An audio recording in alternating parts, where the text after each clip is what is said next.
Get more from Wayne McCurry from the FNB Wealth and Investments Group. Wayne, thanks very much indeed for joining us. I mean, the last time I checked, 16 Rand 17. It may have changed with a cent or two against the US dollar. Why is the Rand weakening so rapidly over the last few hours? Well, it's exactly as you explained. Money is going into the US dollar because interest rates are going to go up very strongly there, maybe even more than in South Africa, and people go there to earn the higher interest and also some stability in the dollar in these uncertain times. I mean, the inflation number out of America last week was higher than expected. I think this is very close to the peak, if not the peak, and it will fall quite rapidly over the next year. But of course, that's just my view. I could very easily be wrong. And then the Rand will probably gain back a little bit of strength. But I don't think we've got to panic about the Rand. You know, we are very fortunate in South Africa in that we still have a fairly good commodity cycle behind us. And the Rand's not going to 20 against the dollar. I mean, it could weaken, it could go to 17, and then it'll probably strengthen. Fair value is still between 15 and 16.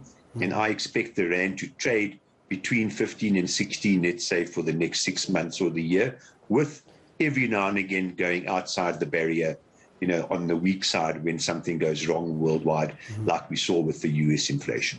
Now, it's interesting, Wayne, that you're providing a silver lining with a good commodities cycle, all right? But you're going to have to sell those at ports. And Tugela Resources, again, telling us today, or in a recent release, that, look, you know what, it's costly to get their goods or their mining material out to the ports because of the rail system being so badly. Its share price took a dive. Okay, of course, we could have seen it go down with other shares, but this is a serious issue that we could actually just miss out on what's happening with China. Correct, and this isn't the first time. In the last commodity cycle, we had exactly the same problem with coal and with iron ore. We couldn't, the mines could produce more than what we could export. Look, this is one of the true tragedies in South Africa now, is the state of Transnet. I mean, it is actually dysfunctional.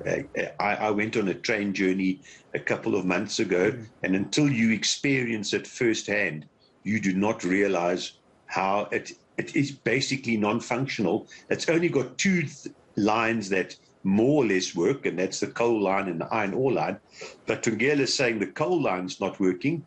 And when you lose out in millions and millions of tons of export, everyone loses. The country loses, the Rand loses, the taxpayer loses. Everyone actually loses when you have something that people want to pay a very high price for, and you just simply can't get it to the ports. Look, our biggest export is still platinum group metals, and at least there you don't need a train to get it out the country and sell it. So that's not too badly affected. But, you know, everyone talks about structural reforms. The biggest structural reform we've got to do in the country is get Transnet to work properly, and you can only do that by including the private sector. And I think the government has come to that realization now.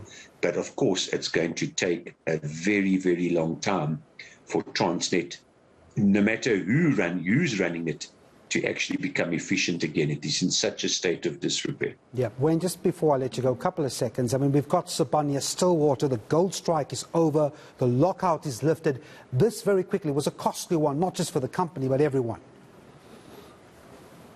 Yes, but that is part of doing business in South Africa, especially in the mining side. Every 3 years, this is what you have. But, you know, the good news, once again, despite the lockouts and despite all that's happened, is that we actually do eventually come to some agreement between the parties, and then you're okay for the next 3 years. So, you know, it is just part of doing business, especially in the mining sector in South Africa.